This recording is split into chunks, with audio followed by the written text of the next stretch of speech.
SERV stock, is it a buy or a sell? Where is it going from Friday and onward? How am I taking advantage of this one? From what I'm looking at Serve Robotics, it has actually delivered a bit lower today than expected.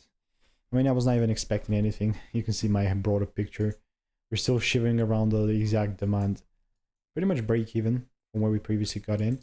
Because I just saw that double break and I'm like, right, boom, then and there. Higher time frame is a bullish market, so you know I would be very aggressive with these movements. I'm talking the moment we start breaking above 1079 or 1080-ish, 1076-ish or whatever, then and only then I'll really pull break even on to make it really a risk-free thing. But for right now, interesting. All I can do is like literally wait. So yeah, just for context again, I'm sticking to a strategy that's previously given me thousands of web predictions. I have no course to sell you. If you want to learn it for free, click the first link in the description. It's a free course. Goodbye and enjoy.